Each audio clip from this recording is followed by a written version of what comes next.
देखिए काव्य सौंदर्य क्या होता है और काव्य सौंदर्य कितने नंबर का आता है पेपर में, आज इस वीडियो में मैं आपको बताऊंगा।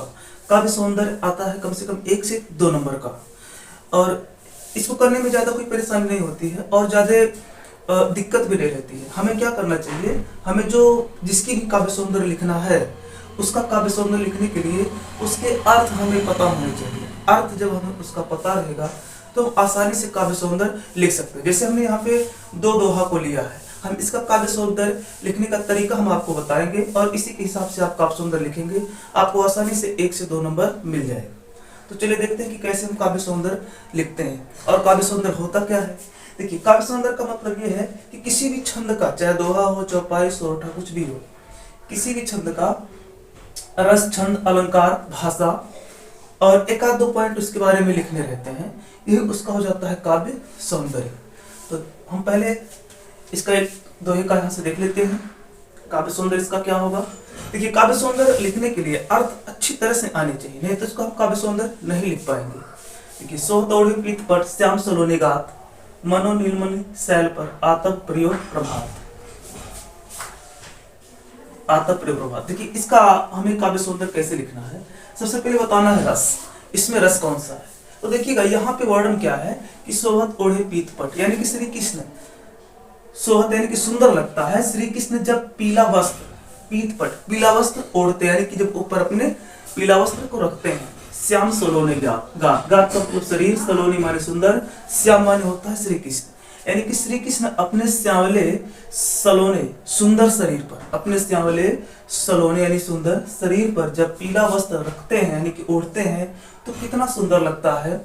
जैसे मनो नीलमणि शैल पर, कि मनो का मतलब मानो, नीला मणि जैसा कोई शैल है अर्थात चट्टान है, उसके ऊपर आतप परियो प्रभात, सुबह का सुनहला किरण पड़ रहा हो, सुबह का सुनहला किरण पड़ रहा हो। जैसे कोई नीले मन की तरह, यानी नीले मन की तरह किसी चट्टान पर सूर्य का सुनहला किरण सुबह का पड़ रहा है। जैसे श्री कृष्ण जब पीला वस्त्र ओढ़ते हैं तो पीला वस्त्र से पीला प्रकाश आएगा और उनका शरीर जो है वो श्यामला है, यानी कि नीले रंग का है, तो नीले रंग के ऊपर पीला प्रकाश का पड़ना ऐसे ही सुंदर लगेगा जैसे नीले मणि जैसा, यानी नीले रंग जैसा चट्टान पर सूर्य का सुबह का सुनहला किरण यानी पीला किरण पड़ रहा हो। यही इसका अर्थ होगा। अब इसके हिसाब से हम यहाँ पे देखते हैं रस क्या है इसमें। तो देखिए इसमें सौंदर्य का वर्णन किया गया है, इसमें सुंदरता का वर्णन किया गया है, इसलिए इसका जो रस होगा, इसका रस हो जाएगा श्रृंगार रस। यहाँ पे सुंदरता का वर्णन है, यहाँ से हमें कुछ प्रेम जैसा दिखाई पड़ता है, इसलिए यहाँ पे रस होगा श्रृंगार रस। छंद क्या है, तो छंद ये दोहा है, ये दोहा छंद है। अलंकार क्या है इसमें, तो इसमें अलंकार हम यहाँ से देखते हैं मनो शब्द का प्रयोग हुआ है, और जहां भी मनो शब्द का प्रयोग होता है वहां पे होता है उत्प्रेक्षा अलंकार। तो इसमें जो अलंकार है वह उत्प्रेक्षा अलंकार है। भाषा क्या है, तो इसमें भाषा है ब्रज भाषा, इसमें जो भाषा का प्रयोग किया गया है वो ब्रज भाषा का प्रयोग किया गया है। चलिए ये पहले का तो हो गया, अब इसके बाद हम देख लेते हैं। हाँ अभी देखिए 2 पॉइंट और इसके बाकी हैं। ये 2 पॉइंट क्या होते हैं, इन सबको लिखने से पक्का 1 से 2 नंबर जो भी रहता है आसानी से मिल जाता है। देखिए 1 से 2 पॉइंट क्या होता है, इसके बारे में जो सबसे अच्छा आपको लगा हो, जो इसकी कुछ अच्छी बातें हो, उसी को हम लिख देते हैं इन 1 या 2 पॉइंट में। आप 1 भी पॉइंट लिख दीजिए कोई बात नहीं है, 2 भी 3 भी लिख सकते हैं, लेकिन इससे ज्यादा है। देखिए सोलह तोड़े पीत पर श्याम सलोने का, तो हमें 1 पॉइंट लिखना है। कैसे लिखेंगे, हम यहाँ से बता सकते हैं कि श्री कृष्ण का जो सांवले रंग का शरीर है वो बड़ा सुंदर लग रहा था पीला प्रकाश पड़ने पर। तो छोटा सा यहाँ पे आपको लिखना है कि सांवला शरीर की सुंदरता का वर्णन बड़े मार्मिक ढंग से किया गया है। इसको आप इसमें लिख सकते हैं, सांवले शरीर के सुंदरता का वर्णन बड़े मार्मिक ढंग से किया गया है, यानी कवि ने बहुत ही सुंदर ढंग से उसका वर्णन किया है।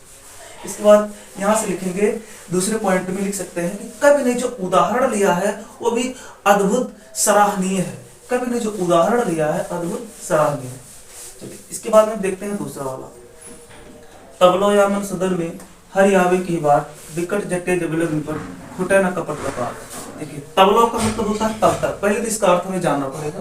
तब तक इस मन रूपी सदन में, सदन माने होता है घर, तब तक इस मन रूपी सदन में, यानी कि तब तक इस मन रूपी घर में हरि आवे की बाट माने किस रास्ते से, हरि माने ईश्वर, आवे माने आए, यानी कि ईश्वर किस रास्ते से आएंगे। तब तक इस मन रूपी घर में ईश्वर किस रास्ते से आएंगे, विकट जटे जबलग निपट। विकट माने दृढ़ता से, जटे माने बंद हुआ, जबलग माने जब तक, निपट माने पूरी तरह से, खुटे माने खुल जाना, ना माने नहीं, कपट माने छल कपट धोखा, कपाट माने दरवाजा। जब तक, जबलग यानी कि जब तक, दृढ़ता से बंद हुआ, कपट रूपी दरवाजा, जब तक, यहां से जब तक दृढ़ता से बंद हुआ कपट रूपी दरवाजा पूरी तरह खुल नहीं जाता। जब तक दृढ़ता से बंद हुआ कपट रूपी दरवाजा पूरी तरह खुल नहीं जाता, ये इसका अर्थ होगा। अब यहां से देखते हैं, इसमें देखते हैं कि इसमें रस क्या है। तो देखिए ये जो रस है, यहाँ से पढ़ने से हमें क्या महसूस होता है? यहाँ से पढ़ने से हमें शांति महसूस होती है, हमें कुछ जानकारी मिलती है अच्छी चीज के बारे में। तो जब ये अच्छी चीज के बारे में जानकारी मिले, हमको अच्छा लगे और शांति महसूस हो, तो समझ जाइएगा वहां पे शांत रस होगा। इसलिए इसमें जो इस दोहा में जो रस होगा वह शांत रस होगा। छंद क्या है ये? तो छंद वही दोहा है, जैसे ये दोहा ये भी दोहा ही है। अलंकार इसमें क्या है? तो आपको देखना है यहाँ पे, ये मन सदन यानी मन को ही घर कह दिया गया है। इसमें कोई उदाहरण नहीं लिया गया, डायरेक्ट सीधा कह दिया गया मन को घर। और यहाँ पे देखते हैं कपट कपाट यानी कि कपट रूपी दरवाजा। यहाँ जो कपट है, कपट को कपाट यानी कि छल कपट को ही दरवाजा कह दिया गया। इसमें कोई भेद नहीं रखा गया, इसलिए यहाँ पे रूपक अलंकार होगा। यहाँ पे और यहाँ पे होगा रूपक अलंकार, यानी कि इस दोहा में रूपक अलंकार होगा। और भाषा क्या होगा इसमें? इसमें भाषा होगा ब्रज भाषा। जो भाषा इसमें वही भाषा इसमें, ये ब्रज भाषा। दोनों दोहा है, दोनों में ब्रज भाषा, लेकिन रस छंद अलंकार ये रस और अलंकार में थोड़ा अंतर आ जाता है। अब इसका एक और दो पॉइंट लिखना है, कैसे लिखेंगे? तो यहाँ पर हम ये लिख सकते हैं कि कवि द्वारा लिया गया उदाहरण दर्शनीय है, बहुत अच्छा उदाहरण लेकर के समझाए हैं। और दूसरा लिख सकते हैं कि ये बात सत्य है कि ईश्वर एक निर्मल मन में ही निवास करते हैं। तो इस तरह से काव्य सौंदर्य में किसी का भी लिख सकते हैं और 1 से 2 नंबर आसानी से मिल जाते हैं।